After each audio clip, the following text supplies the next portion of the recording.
Welcome to section 1.4 on separable equations. Now I'm going to divide this video into part 1 and part 2. In part 1 here, we're going to talk about just the process for solving separable equations, and then in part 2 we have a number of application problems. So let's take a look at what this means about separable. So if you look at our differential equation there, the idea is we want to separate this into pieces. A piece that just has y's and a piece that just has x's.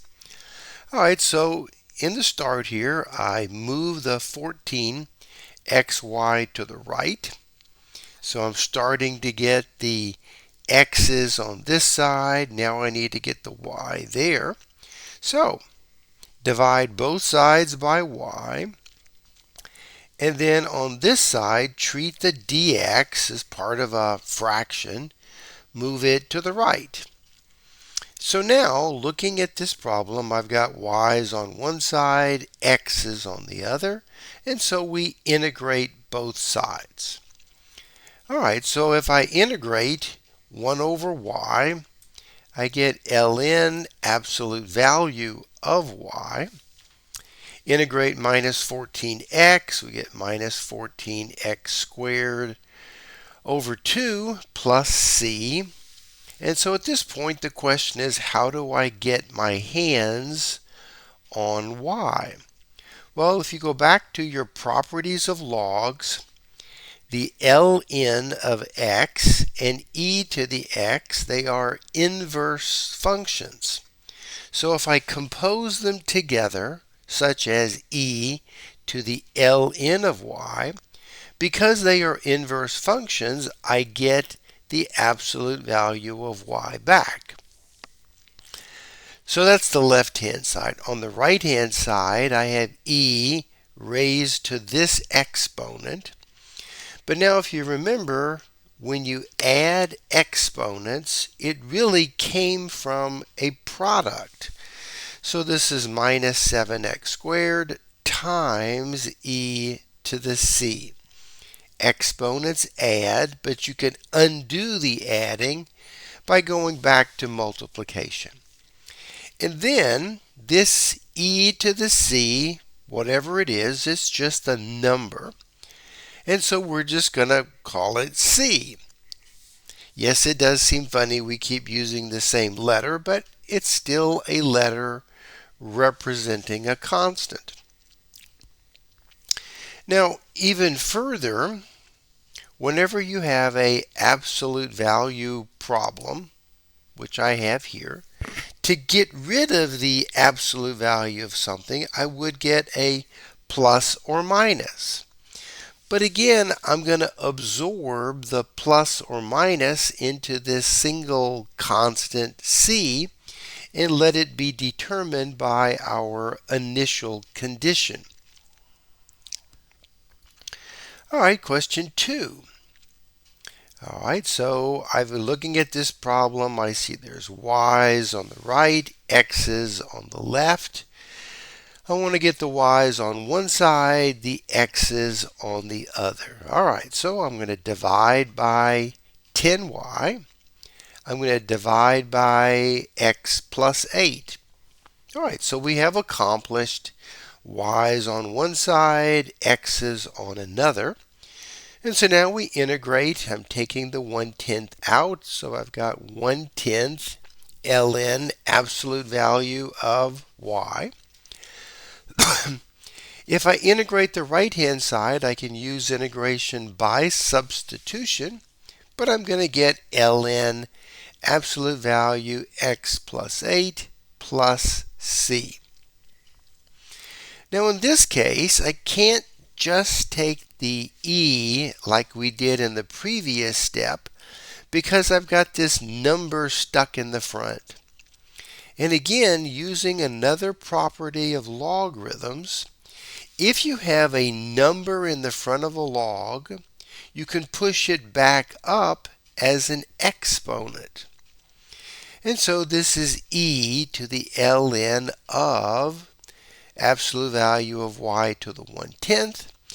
So now it is a inverse function deal, and so I get absolute value of y to the 10th back.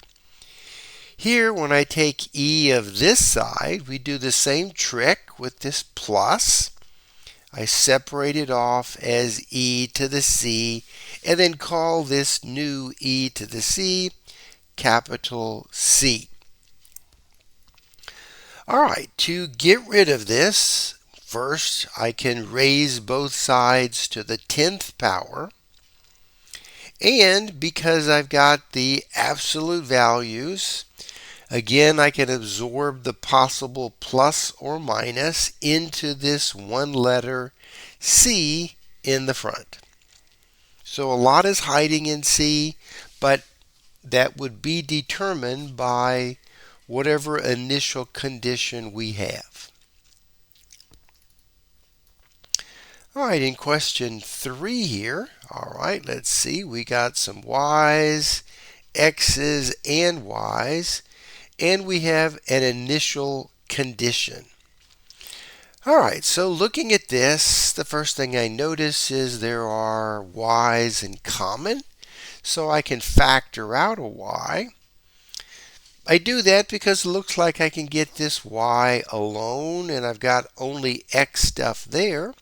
So I'm going to divide both sides by y. And on the right then I've got only stuff that have x's. So integrating both sides, integral of 1 over y is ln absolute value of y again. Our power rule, x to the 6 plus 1 over 7. Integral of 1 is x, and we pick up this constant. Again, e of both sides, e ln absolute value of y is absolute value of y. All right, I've got e of this thing, so I can get rid of the plus as we've done in the previous problems and just call that c in the front. And to get rid of the absolute value, again, I absorb the possible plus or minus into C. All right, so here's my basic formula for y without using the initial condition. So looking at that, let's see. We were given that y of 1 is minus 6. And so if you plug in 1 for x, I get 9/7 minus 1. So 9/7 minus 7/7, so a 2/7. All right, I'm going to divide by e to the 2/7. All right, and so that's what c is. All right, so plug that value of c in right there. And to clean it up a little bit, let's see, I've got a minus 6 times e to a power. All right, so that's why the minus 6 is there. Now this is e to something, e to one exponent over e to another exponent. And so by rules of exponents, they subtract. And so it's this item minus 2/7. And so I put the whole thing up there as an exponent. All right, in question 4, we have a derivative on the left, a y, a cotangent of x, and we have an initial condition.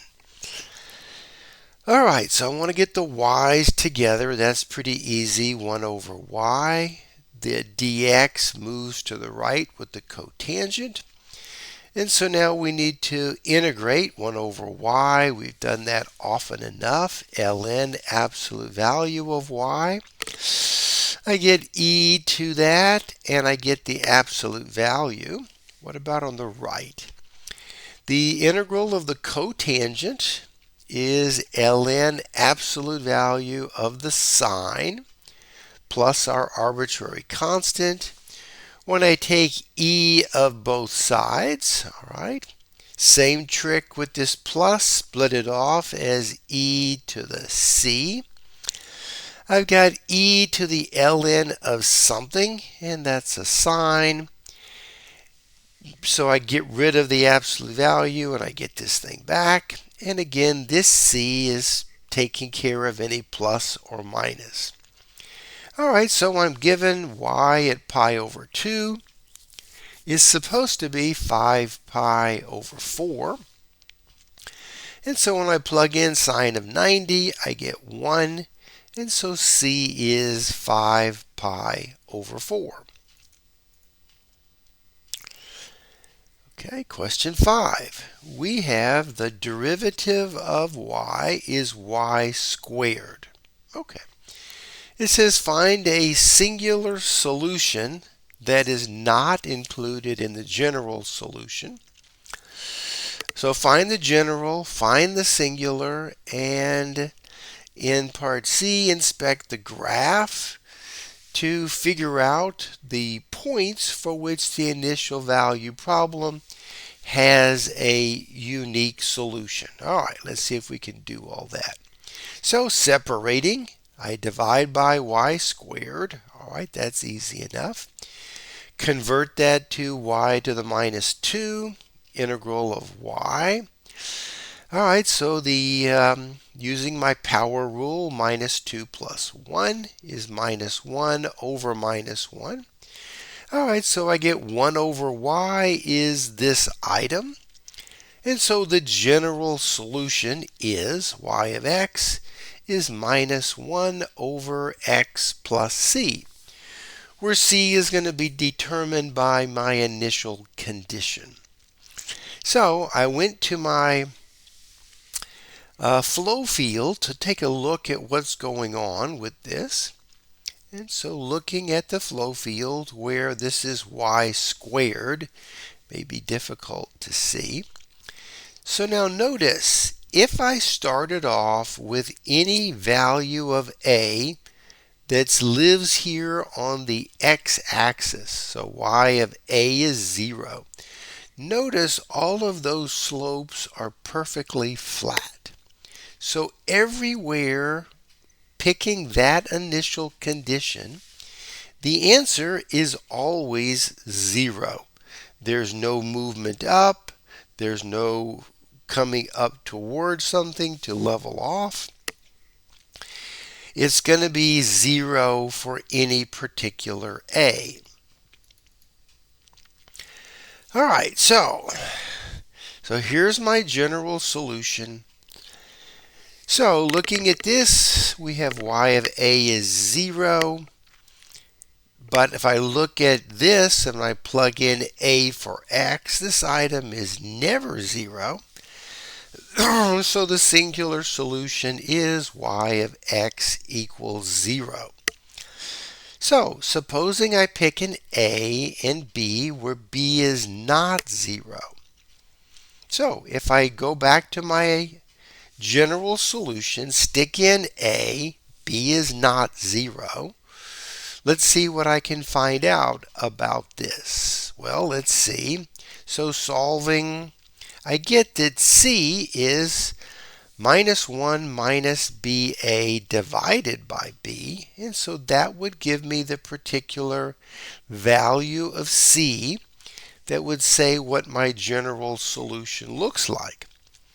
But you can see why I need b not to be 0, because if b is 0, this whole business about dividing by b would be over. All right, in the next video, we're going to look at all of these application problems in section 1.4.